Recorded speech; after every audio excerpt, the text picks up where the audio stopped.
ద్వితీయోపదేశకాండము 9వ అధ్యాయము 1-29 వచనములు.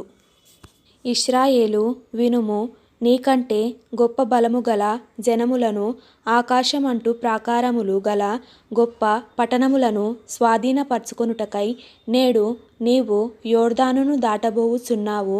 ఆ ప్రజలు గొప్పవారు, ఉన్నత దేహులు, వారు నీవు ఎరిగిన అనాకీయుల వంశస్థులు. అనాకీయుల ఎదుట ఎవరు నిలవగలరు అనుమాట నీవు వింటివి గదా.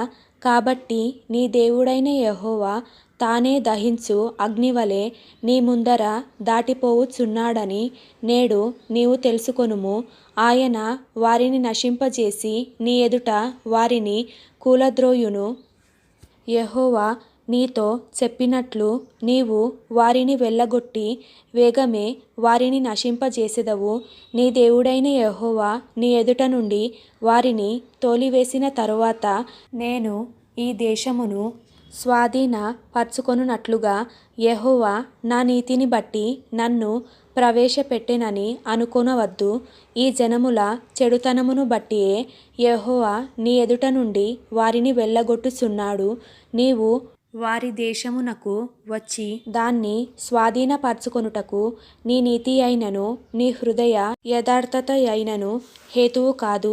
ఈ జనముల చెడుతనమును బట్టియే యెహోవా నీ పితరులైన అబ్రహాము, ఇస్సాకు, యాకోబులతో ప్రమాణము చేసిన మాటను స్థాపించుటకై నీ దేవుడైన యెహోవా వారిని నీ ఎదుట నుండి వెళ్ళగొట్టుచున్నాడు.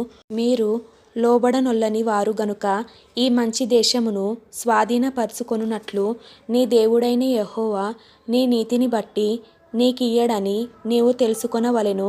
అరణ్యములో నీవు నీ దేవుడైన యెహోవాకు కోపము పుట్టించిన సంగతిని జ్ఞాపకము చేసుకొనుము, దాని మరువవద్దు. నీవు ఐగుప్త దేశములో నుండి బయలుదేరిన దినము మొదలుకొని ఈ స్థలమందు మీరు ప్రవేశించు వరకు మీరు యెహోవా మీద తిరుగుబాటు చేయుచూనే వచ్చితిరి. హోరేబులో మీరు యెహోవాకు కోపము పుట్టించినప్పుడు యెహోవా మిమ్ము నశింపజేయునంత కోపము మీ మీద తెచ్చుకొనెను. ఆ రాతి పలకలు అనగా యెహోవా మీతో చేసిన నిబంధన సంబంధమైన పలకలను తీసుకొనుటకు నేను కొండెక్కినప్పుడు అన్నపానములు మాని ఆ కొండ మీద 40 పగళ్ళు 40 రాత్రులుంటిని. అప్పుడు దేవుని వ్రేలితో వ్రాయబడిన 2 రాతి పలకలను యెహోవా నాకప్పగించెను. మీరు కూడివచ్చిన దినమున ఆ కొండ మీద అగ్ని మధ్య నుండి యెహోవా మీతో పలికిన వాక్యములన్నీయు వాటి మీద ఉండెను. ఆ 40 పగళ్ళు 40 రాత్రులు గడిచినప్పుడు యెహోవా నిబంధన సంబంధమైన పలకలైన ఆ 2 రాతి పలకలను నాకప్పగించి, నీవు లేచి ఇక్కడ నుండి త్వరగా దిగుము. నీవు ఐగుప్తు నుండి రప్పించిన నీ జనము చెడిపోయి నేను వారికాజ్ఞాపించిన త్రోవలో నుండి త్వరగా తొలగి తమకు పోతబొమ్మను చేసుకొనిరని నాతో చెప్పెను. మరియు యెహోవా నేను ఈ ప్రజలను చూచితిని, ఇదిగో వారు లోబడనొల్లని ప్రజలు. నాకు అడ్డము రాకుము. నేను వారిని నశింపజేసి వారి నామమును ఆకాశము క్రింద నుండకుండా తుడుపుపెట్టి నిన్ను వారికంటే బలముగల బహుజనముగా చేసెదనని నాతో చెప్పగా నేను తిరిగి ఆ కొండ దిగి వచ్చితిని. కొండ అగ్నిచేత కాలుచుండెను.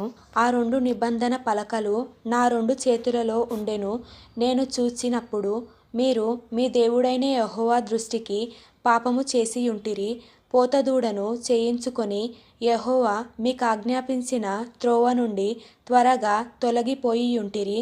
అప్పుడు నేను ఆ 2 పలకలను పట్టుకొని నా 2 చేతులలో నుండి మీ కన్నుల ఎదుట వాటిని క్రింద పడవేసి పగులగొట్టి, మీరు యెహోవా దృష్టికి ఆ చెడునడత నడిచి చేసిన మీ సమస్త పాపముల వలన ఆయనకు కోపము పుట్టింపగా చూచి, మునుపటి వలె అన్నపానములు మాని 40 పగళ్ళు 40 రాత్రులు నేను యెహోవా సన్నిధిని సాగిలపడితిని.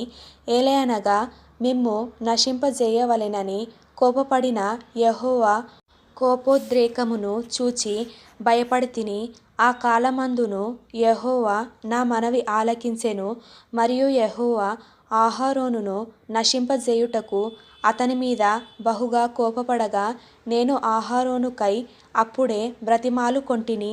అప్పుడు మీరు చేసిన పాపమును అనగా ఆ దూడను నేను పట్టుకొని అగ్నితో దాన్ని కాల్చి నలుగగొట్టి అది ధూళియగునంత మెత్తగా నూరి ఆ కొండ నుండి పారు ఏటిలో ఆ ధూళిని పారపోసితిని.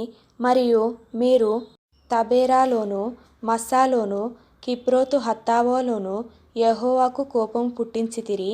యెహోవా మీరు వెళ్ళి నేను మీకిచ్చిన దేశమును స్వాధీనపరచుకొనుడని చెప్పి కాదేషు బర్నేయలో నుండి మిమ్మును పంపినప్పుడు మీరు మీ దేవుడైన యెహోవాను నమ్ముకొనక ఆయన నోటి మాటకు తిరగబడితిరి. ఆయన మాటను వినలేదు.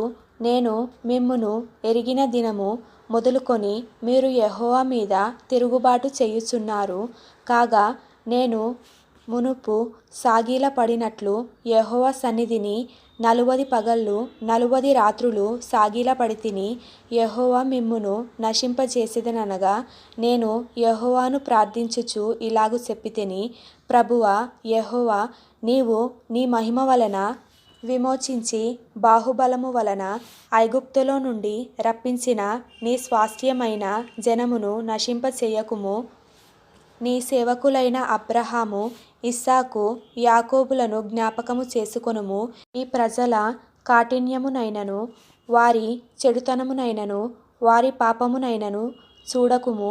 ఏలయనగా నీవు ఏ దేశములో నుండి మమ్మును రప్పించితివో ఆ దేశస్థులు యెహోవా తాను వారితో చెప్పిన దేశములోనికి వారిని చేర్చలేకపోవుట వలనను వారిని ద్వేషించుట వలనను అరణ్యములో వారిని చంపుటకు వారిని రప్పించెనని చెప్పుకొందురేమో.